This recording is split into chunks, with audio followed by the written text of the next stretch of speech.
आप तो भला इतना बताए दे हला नंबर ले लिया जाए के मिल लिया, लेकिन गुरुजी से जब हमसे कार्यक्रम होए हम थरथराते रहे मंच पे, उठबो न करी बल्कि उनका देखते रहे। हम कहे गुरुजी गायक तो बैठा है, जब ऐसे इशारा करें तब हम उठे हैं।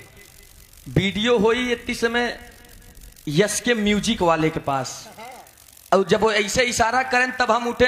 और बाद मंच के नीचे कहन कहे यार उठत नहीं रहे। हम कहे गुरुजी हम डरा रहे, पता नहीं का गाए है तू। कहन का गाए रहे यार, अरे हम यही गा रहे, मुर्गी भाजी बन गई, चखना बन गया, अंडवा तीरथ के खाई पंडवा गए। हमके लिखवाए जरूर रहे गुरुजी काटे कर। हम आप खाई खाई के गाए रहे, हम पिए पिए के गाए रहे कि मानव के पीस रबिया गैल, पी गई अच्छाई के बुराई खरबिया, मानव के पीस रबिया गैल। उसके बाद उन्होंने एक गीत गाया था कि सोनी और मोनी के जोड़ी अजीब, सजना अमीर और सजनी गरीब। इस पे एक गीत गाए थे। कैसे गीत गाए थे मास्टर साहब बताओ थे। हम नहू वाली बताओ, बपनऊ वाली बताओ।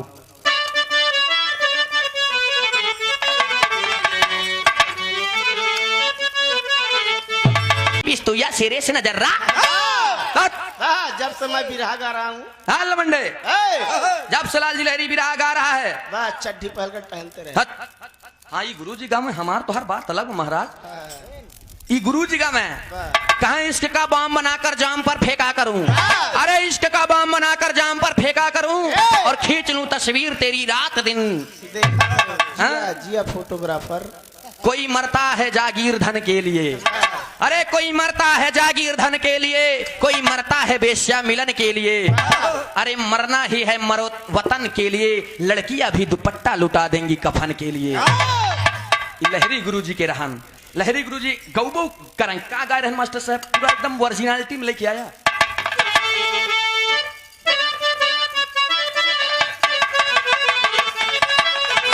यही गाए कि हाँ यार गंगा किनारे मोरा गांव मेरा देश, सत्यम शिवम सुंदरम अपना देश। और एक लास्ट वाला लाइन रहन मास्टर साहब, दुल्हन वही जो पिया मन भाए, जवानी दीवानी सुहागन अदाएं। लेकिन उतनी समय हम गाए रहे का वो गीतिया के जवाब में गुरुजी के कैसे एक एक चीज फिल्म पे बनी बा। शोले फिल्म सब जने देखे हो, धर्मेंद्र अमिताभ बच्चन के। शोले और शबनम जान तेरे नाम, दिलबर धड़कन तेरे पे कुर्बान। अंतरे में कहना है कैसे,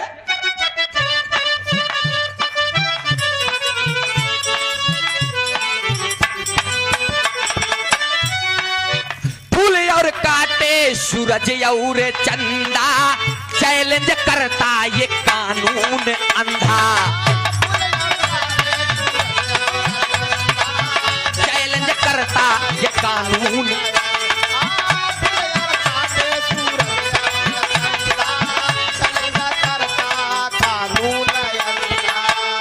महबूबा जीवन मृत्यु मेरी जान।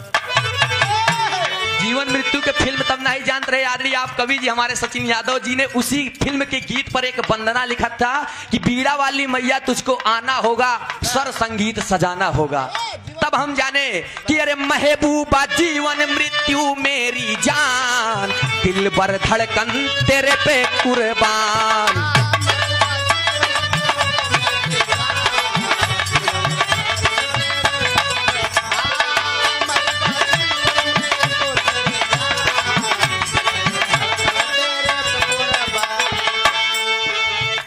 कहे कि चांद और तारे सूरज और चंदा, चैलेंज पिक्चर आप सब देखो बा भोजपुरी से पवन सिंह क्या है, चैलेंज करता कानूनों देखो बे आंधा कानून दुइनो बा।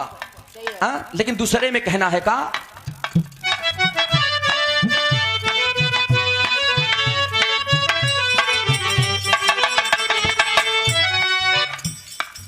महबूबा जाने मन चालाक नायक, महबूबा जाने मन चालाक नायक, लाडला करिश्मा बेटा मेरा लायक। दिल भर धड़कन तेरे पे कुर्बान। तब उतनी समय हमार गीत रही, लेकिन लास्ट अंतरे में एक लाइन और लिखे रहे का, आदि आप हमारे कवि जी समानी श्री ये चीजिए देखा निहुरे निहुरे ओलरे ओलरे बैठे बैठे खड़े खड़े वाह ककारा आधार शब्द बंदिश डोमरी बंद छंद जंजीरा सीधा पलट चक्रव्यूह मंडल ये सब गीत पहले होत रही, आज के जमाने में लुप्त होती जा रही हैं। विराट यही बगलिए में आदमी आप हमारे मामा जी रामचल यादव जी के यहाँ डॉक्टर मन्नू यादव और नीतू राज तीनों जने के रहन आप सब थे। जब मन्नू यादव जी ने एक गीत की प्रस्तुति कहा तो हम कहे बा जब नहला उधर से बा तो दहला हरो से जाई। जब हम काली लगाई के गाय दे तो नीतू राज छोड़ दे मंच, तुरंत कहने बस सबों को जाना ये घमंड नहीं बा हमका, कौनो गम हम कभी नहीं गाते हैं ना तो क्यों कही कि यार हमारे पास ये बा, लेकिन रात दू रात क्यों न क्यों के टेकिन दे। 6 साल के गायकी बा, बहुत ज्यादा दिन के गायकी नहीं भाई, आप सबके प्यार दुलारा लास्ट अंतरा में कहना। बाहरे बिरहा बड़ी सुंदर बिरहा आप लोग सुना। बाहरे सूरज यादव जी बड़ा सम्मान की है हमार, अपने गांव में बोलाई का आन्हर कुकुर बतासे भूकई, अपने नाचन आवई कहे अंगनवई टेढ़ बा, जवन गाय दिहा न सूरज जी तोहार बात तोहार औकात का बा, लेकिन वो गांव गवाहीदार बा मादर डीह जो कि लाल जी लहरी जी से कार्यक्रम हुआ था, वो तो स्वर्ग में चले गए, लेकिन वहाँ के लोगों से पूछ सकते हैं। जज के यहाँ बर्थडे था लखनऊ में, वहाँ आप जनाब हैदर अली जुगनू जी से भी कार्यक्रम हुआ, बहुत सम्मान मिला। हम उन लोगों के बुराई नहीं करत है, न तो हम तोहके कहा न तोहरे गुरु जी के कहा न तोहरे बिरहा के कहा, न तो ये कहा कि मंदिर तोड़वाई द, यह नहीं कहा कि ललई राम यादव का सरोजवा का बतिया तू सबे माना ल, बिटिया बेटवा का कसम खाई का माना, भैया केहू से कहा। अरे यार ऐसा ये बोल रहे हैं, यही भाषा वो लोग भी बोलते हैं अपने समाज के लिए। धन्य है आप लोग, महान है जो सरजवा के मौका दे देता जा थोड़ा बहुत गावई बजावई के बतावई के, बस बहुत बहुत धन्यवाद। हम नहीं कहे हैं कि मंदिर मस्जिद तोड़वाई द, अरे यार हम ये कहा कि तथागत गौतम जी महान पुरुष यही कहे हैं कि तर्क कर का चाटे से लड़का पैदा होए। सृष्टि के रचना 12वें दिन भैया उम्मे बतायन है कि जान डलाई गवा, 12वें दिन जान डलाई गवा, वो जौन बनाया कार और उन्हें सृष्टि का रचना कब करें, तो कोपर चाटे बदे बियाह करत है। गांव वाले इनकर बियाह भवावा के नहीं, बियाह होय मत दिह, बियाह होय मत दिह, और बियाह होबो करे तो इनकरे लगे सूतई मत दिह मेहरारू के, ले आया केवल उसे चटवाया कह दियो लड़का तो पैदा कर, तब सरोजवा मानी नहीं तो माने वाली नहीं बा। अब वही लड़का बच्चा तोहरे नाही बहन छोट भाई हुआ ना जनब, जेकरे पैर न फटी बेवाई उका जाने पीर पर आई, जेकरे लड़का बच्चा नाही होत बा तो ईटा पाथर पूजता, भगवान से मनावता कि भगवान एक बेटवा दे देता, एक बिटिया दे देता, कोख खोल देता, तो सरवे इन्हें ससुरा हरे चाटे से छीके से रगड़े से ताके से सूंघे से नेकुरा से फुसूर जाता बच्चे दानी में, कहता चाहे बाउर सुनता चाहे चूतिया। सरेख महान आप लोग है, हम तर्क करे बदे कहा है, जबरदस्ती मनवावत नहीं है भैया। ए भैया मान ले बतो हमारे समाज के भलाया बा न मन बतो हमार का जाए कुछ नहीं आ झेला, और कहे ना कि तेरा ही मनाव छोड़ देबा, तेरा ही मनाव पंडित जी के बुलाव छोड़ देबा, ब्याह करवाओ छोड़ देबा। अरे यार तनिक ज्ञान ले ला, नर बलि प्रथा, पशु बलि प्रथा, शुद्धिकरण, शुद्धिकरण, बाल विवाह, सती प्रथा खत्म भ के नहीं भैया धीरे धीरे।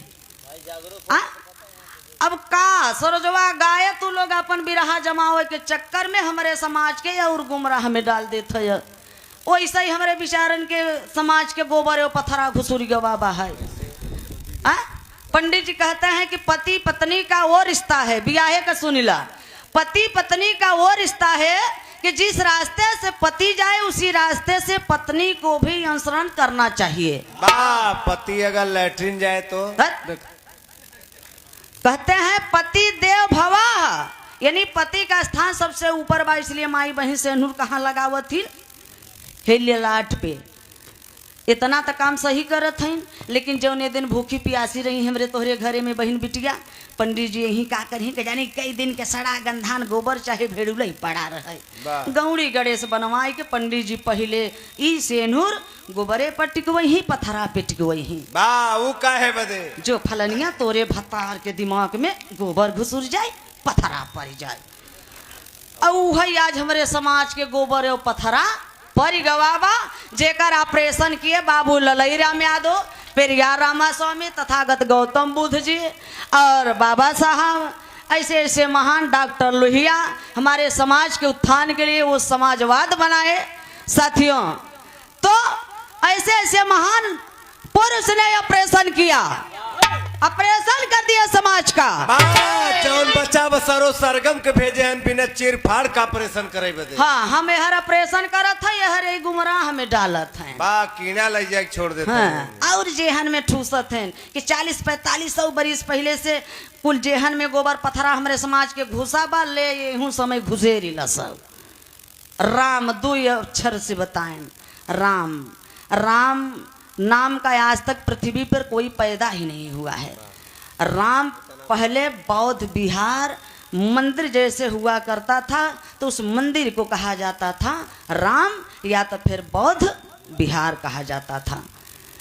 साथियों, तो 2 अक्षर से शरीर और वही राम जिसको कहते हैं आज रामायण में बताया गया है, वो पुष्यमित्र सुंग, वो जात का ब्राह्मण चीन का रहने वाला पुष्यमित्र सुंग है, और वो राम नाम का कोई पैदा नहीं हुआ है। ये पाखंडवाद है, इसी का ऑपरेशन किए हमारे समाज का। तो धन्य है, महान है आप, धन्य है विधाता, तुझे कुछ नहीं आता, जो भी आता वो भी भूल जाता। हम अपने ब्याह में देखा, हम सुधरेंगे तब जमाना सुधारेंगे। हम अपने ब्याह में ब्राह्मण के नहीं बुलाए रहे, यादव समाज के ही एक जो पढ़े लिखे विद्वान हैं, वो पंडित हैं हमारे गांव में, उन्हीं से हम लोग शादी ब्याह करवाते हैं। उनकी ब्राह्मण को बुलाते हैं, उनकी जजमानी है, दे बहिनी, दे माई, दे भौजी, दे दे देव देव देवता हो गए, हमारा तोहार पूर्वज दान दिए दान दिए दान दिए, दानो हो गए। हेलो, कैसन भैया तो हूँ, अवजिया कम कही देते जो कोनो सुने न पावे। Hello hello hello my cheque, hello ए भैया और तेरा ही हम ही थोरो कहा है कि तेरा ही में मत बुलावा, तेरा ही कर, अपने समाज के लोगन के बुलावा। तेरा ही मतलब ब्राह्मण भोज नहीं बभने के जितने गोड़ दबाऊ तेल दबाऊ कुल सेवा कह देबा, जान ल कि ब्राह्मण का नहीं करत है, वो अपने बाहू का सेवा करत है यार।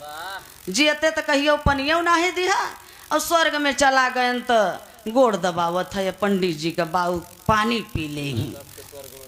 और सबके पंडित जी चोर आवे, डकैत आवे, लुटेरा आवे, जवन मर जाही सबके उन्हें भेजी स्वर्ग लोक में। कहाँ जाया? स्वर्ग लोक में। नरक लोक में केहू के भेजत देख कि चोर बाई बहनी बिटिया के देखत रहा, इन नरक लोक में जाए। ओहो सारे जातिवाद फाने हुई। हम तो नरक में जाबे, हम कह आराम से राज कर। तो ये भैया तई पाखंडवाद है। सूरज यादव जी पहले जानकारी ला, पढ़ा लिखा, ज्ञान का चीज ला, ना धुन तरह जैसे गावत बजावत रहब तो 2 प्रोग्राम मिलते ही रही। मास्टर हमारे गीत बजावत बाटन, जौन की पर्सनल हमारा अलग से ही विरहा जगत में रिसर्च बा है। रजिस्ट्री हो गवा बा, खारिज दाखिल भी हो गवा बा। कैसे बा मास्टर? तन सब बजा दा।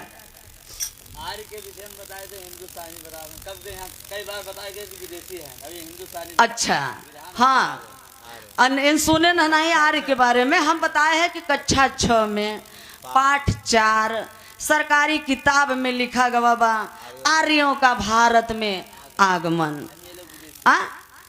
अब बतावा, आर्य माने बताए दे पहले ही हम ब्राह्मण क्षत्रिय वैश्य मध्य एशिया ईरान इराक से आए हुए हैं, और हम लोग 85 मूल निवासी यहाँ के हैं।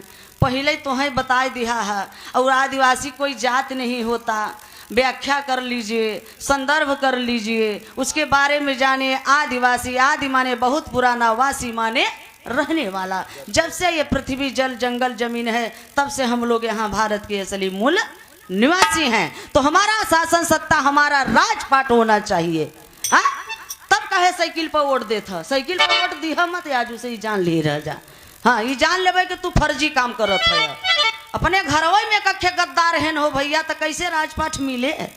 एक जने माई घरे में जात है चना का अदा करे, 1 किलो चना पाए है बहनी, तो नीमक 1 किलो नीमक पाए है, 1 किलो रिफाइन पाए है, 5 किलो चाउर पाए है। अब की बार जाई मोदी के दे दी, अगले बार दे भाई उनके। तई हमारे समाज में एक खे बढ़ के गद्दार है यही है। तो मास्टर एक गीत बजावत बाटन। अब कौन गीत के लाइन बा मास्टर?